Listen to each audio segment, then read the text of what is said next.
Maayong adlaw mga suki sa atong programa nga Kabilin. Kini lain na sad nga pasundayag. Ako si Jojo Bersales, ang inyong host. Ani ata sa Fort San Pedro karon makita sa akong likod. Tungod kay ang atong episode karong adlaw mao ang mga kota, bantayan sa hari ug lantawan nga natukod sa tibuok probinsya sa Subo, batok sa mga pirata nga kaniadto nagdagit sa atong mga kagikang mga Subuanon panahon pa sa Kastila. Malagmit kung pangutanon mo, asa man ang mga kota sa Cebu, usaray atong matubag Fort San Pedro. Apan dili lamang kining Fort San Pedro ang kota nga natukod sa Subo. Daghan kaayo og karon subayon nato kini sila tanan kung asa na ni sila ug unsa na ni sila karon.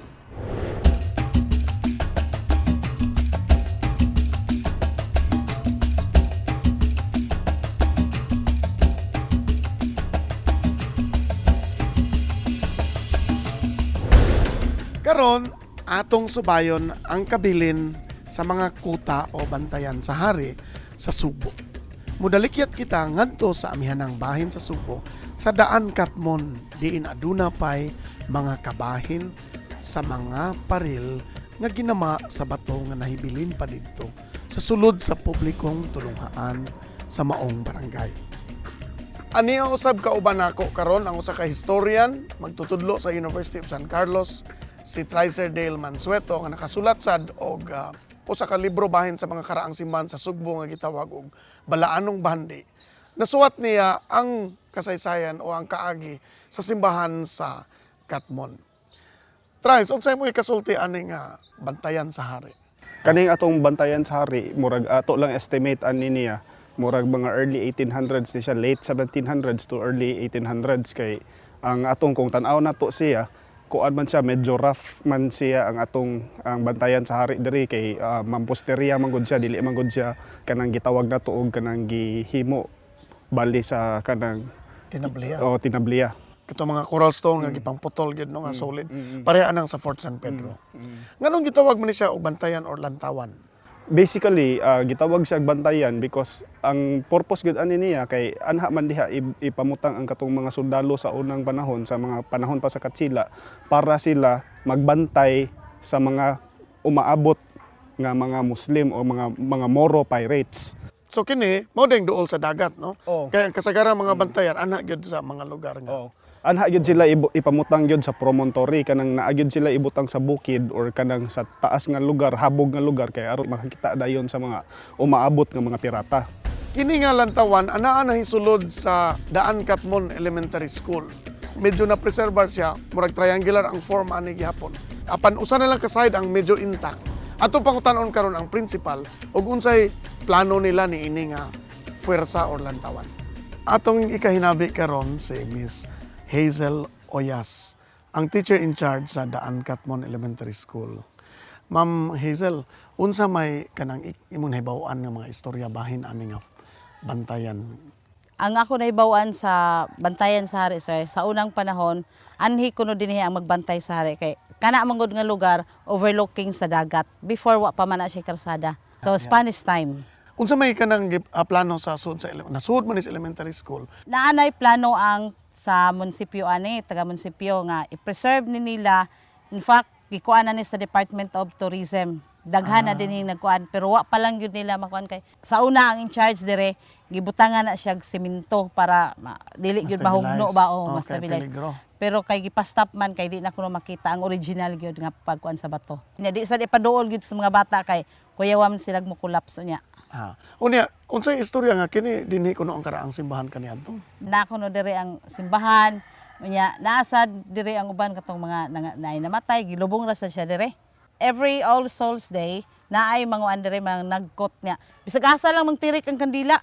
May mo na diha adto dito sa bantayan sa hari. Biyaan lang ang kandila na may na balik niyo klase na puno nag mga kandila. Oo, naana sa mga kuan, bisag asa lang ang kandila mga kuan.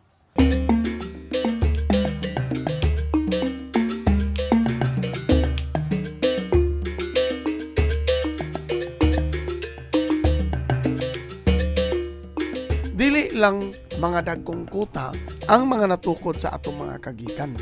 Sa mapananglit ni ining lantawan nga anaa, gyud at tubangan sa simbahan sa Sogod, ibabaw sa usa ka bakilid nga dapit.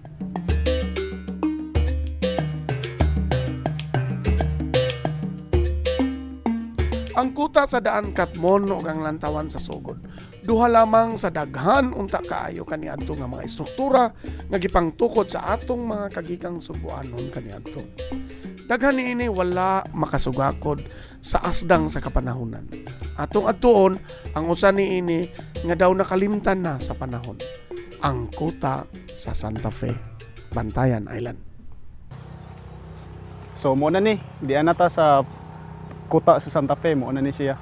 Asay mas dakuan ni Trice, ang Fort San Pedro or kini nga kuta? Mas dako gid ang Fort San Pedro, sir.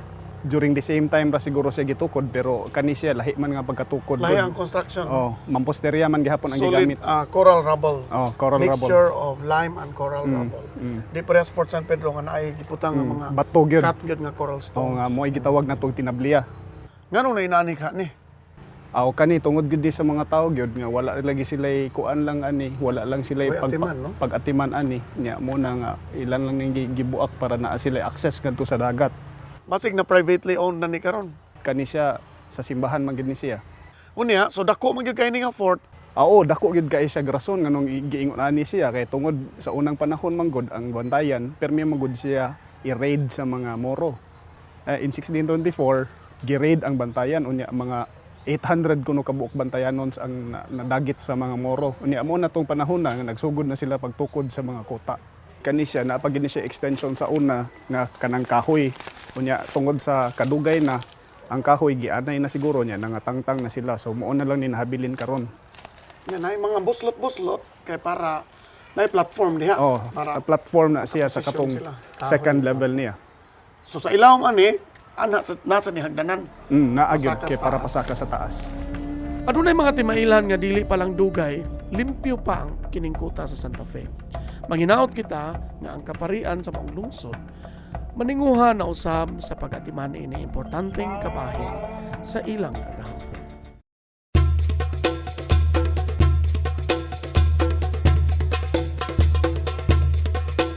Kung adunay wala maatiman, salamat sa kahitasan, aduna usay maayo kaayo pagka-preserve o pagkatipig nga kabilin. Mao kini ang kuta sa Lawis Madridejos. Kani siya pare-pareha ni siya gidakon adtong naa sa Santa Fe nga atong gibisita kaganina. Kompleto ni siya, perfectly preserved ni siya ang walls niya. Kani siya dugay na kay ni siya. Naaman tay document nga nakuha ni so mga around 1790s ni siya gipahimo niya ang nagpahimo ani niya si Gabriel Lazaro Manggubat. Native gyud to siya diri or we can even kanang surmise nga siya leader ba. So at that time wala pa gyud siya mahimong lungsod ang Lawis. Mura lang siya barangay sa Bantayan. So which means Bantayan mismo, ang kanang taon nga Bantayan, nasa na siya ina? Ang taon sa Bantayan, doon na siya bantayan sa hari sa una, but na since naaman siya located gud sa Baybayon, so according to old folks, naguba siya tungod sa paghapak sa mga bawd ba. Muna hanggang karon wala naging makitaan. Pero kini murag gisiminto nila. Gisiminto ni siya, but of course kung imo ning bakbakon ang siminto ani niya, mamposterya gihapon siya. So coral rubble. Oh, coral Wa, rubble gihapon. nani gamay palitada. Originally naagi ni siya palitada kay Parehas. parehaning naa diri sa kilid. Doon na may sila yung mga istorya nga na yung mga gipamatay. So in fact, naaman sila yung mga excavations nga gipangbuhat diri sa una unya. Naa sila yung nakakubkuban nga mga bukog ba. Naara gihapon na siya gibutang diha sa may kilid. Minteryo siya. Minteryo siya for a Sa long time. Spanish period up to. Even up to the 1950s. Pero na may istorya nga daghan kuno mga Hapon gi-execute diri. Dili magid ta makaingon nga wala gyud na naabot nga hapon diri, but there were a few kay in fact according to stories na agyan ni mga parts sa Madridejos nga gipangbombahan gyud